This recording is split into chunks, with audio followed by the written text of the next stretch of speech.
Okay, guys, we are going to talk about functions, evaluating functions, uh, function expressions. Okay, so we're going to add and subtract them, look at their rules, word problems, and then even domain and range. Very important stuff. Okay, so Algebra 1 is all about functions. Pre-algebra is about, variables, manipulating those, but when we get to Algebra 1, you should be ready to do that with all different types of functions.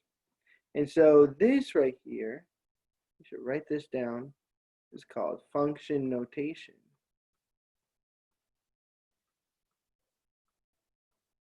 So in your head, you can think of it as y.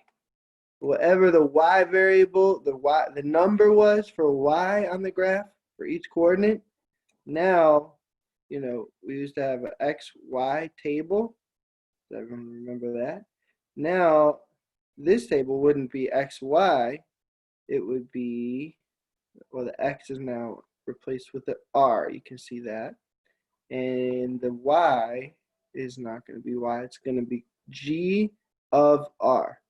You say G of R. That's how you say that. But it's really just one number. There's no multiplication. We're not multiplying G and R together. It's just a different symbol. Okay? So when you hear your classmates say, oh, I gotta multiply because parentheses, you say no. That is function notation. And once you understand that, it's really easy. Okay? Once you understand, I'm not multiplying a letter and a number together here. This is asking me to substitute for, and we all love substituting. It's nice and easy. So 25 minus 3r is going to be 25 minus 3 times 4. That is what this is telling us. So g of 4 equals 25 minus 3 times 4 if g of r equals 25 minus 3 times r. Okay, and then from there, we just simplify on this side here. So 25 minus 3 times 4 is, that equals 25 minus 3 times 4 is 12, and then 25 minus 12 is 13. So that's the answer.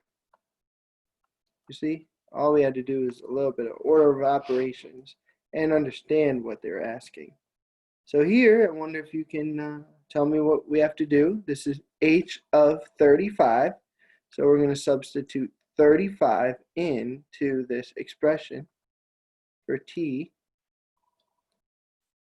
So see, it's 50 minus t over 5 becomes 50 minus 35 over 5.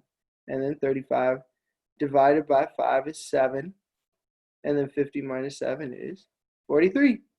So once you understand, that assignment should be pretty easy. Now, we can also look at the graphs. Now this graph, they already made it a little confusing here because we got function notation h of -7, but then this graph is x and y because that way we can put multiple functions on the graph. But since there's only this one, I'm going to replace, we'll say that this was h of x. So that way we don't have to replace x, but instead of y, I'm going to talk about h of x. And then we can see. So h of -7, that is saying what is, this is saying what is y when x equals -7. So we just go over to -7 on the x, and then we look down to see where the function is. And we see it's right here. So what's the y value right here? This is the point -7, -6. All right, there it is. So the answer is -6. When x is -7, h of x is -6, because h of x is the y value. at -7. All right. So now we're gonna just double it. Now this is why they had x and y, because now we have two functions here in this what does it say, red, pink or red, I don't know, but I'm just gonna say yeah. Okay, it's pink, dark pink. So y equals g of x, and in this blue one, y equals f of x. So we can substitute a number that goes here, f of -3. So I'm gonna, on the blue one, that's f. We go over to -3 and see what the value is of the blue function. And it is -3. So I'm going to rewrite this. -6 times -3 minus 5. And I'm going to change colors. So figuring out what is g of -7. So again, we're going back to -7, which is right here on the x, looking up to the function, and we see that's the point -7, 6. So we're going to replace this with a 6, because at -7, our y value of g of x is 6. Okay. So then we can just use our order of operations. 18, 30, and 18 minus 30 is going to be like -12. Make sense? If it doesn't, you can ask questions in class. Okay, so function rules from equations. So now that we know which is x and which is y, we know like the y equals, and then the x is over here with the numbers and plus signs and all sorts of things, right? So we want to get the y by itself on the left, and we want to get the other letter, which is like our x, on the other side with everything else. So g of b, that means b is like our x, and g of b is like our y. So in this case, okay, so b is the x, right? So we want b on right. And what's our other variable? It's a. Okay, so a on left. We're gonna, so basically, since it says g of b, we're gonna solve for a. It's just the other letter. Solve for a, because b is our x, so a is our y. So that's what that means. Okay, there's gonna be two letters in the expression. Whatever letters inside parentheses, you solve for the other one. And if you don't, you get it wrong, and then you'll be like, oh, I solved for the other. Oh, okay. Okay, so a minus 7 equals 3b plus 2. So I'm going to solve for a. So I just have to distribute 3b plus 6. A minus 7 equals, and I add 7.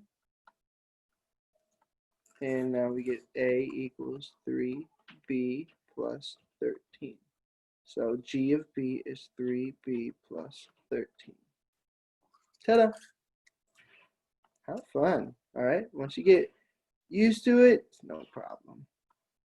Okay, function notation word problems now.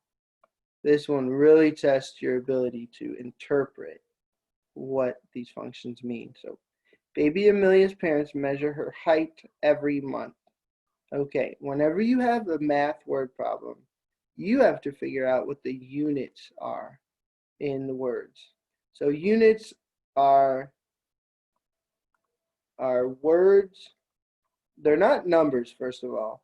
When I say math units, I'm talking about the words that you can put a number in front of.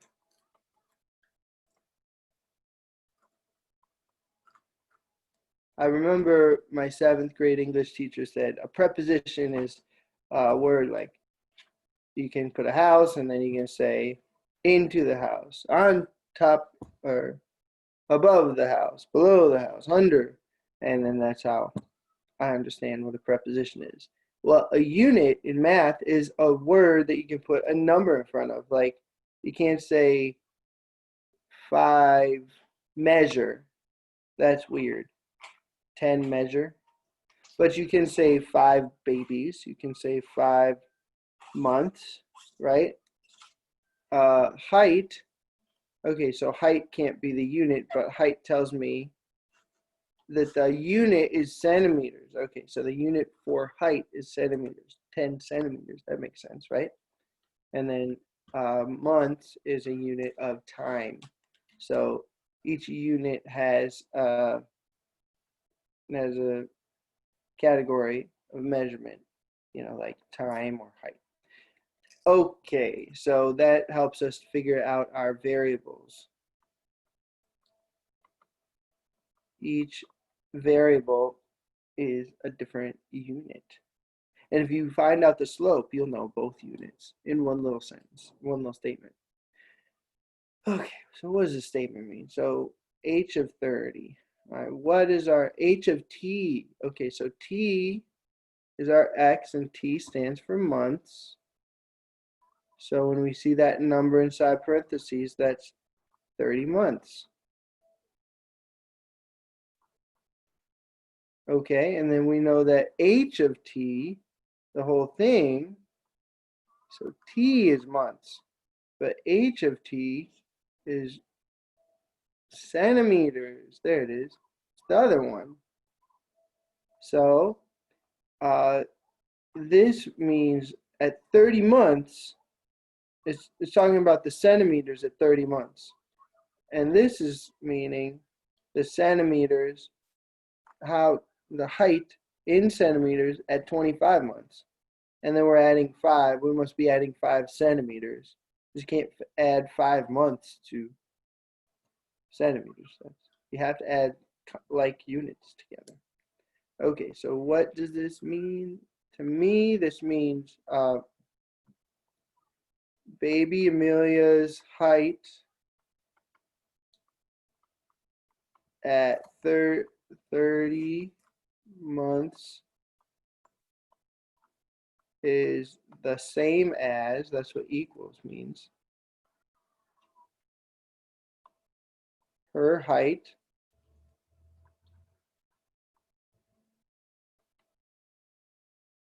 at 25 months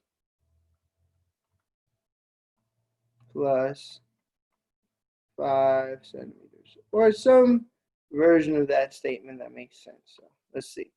The sum of Amelia's height at 5 months. Nope. It's 30 and 25 months.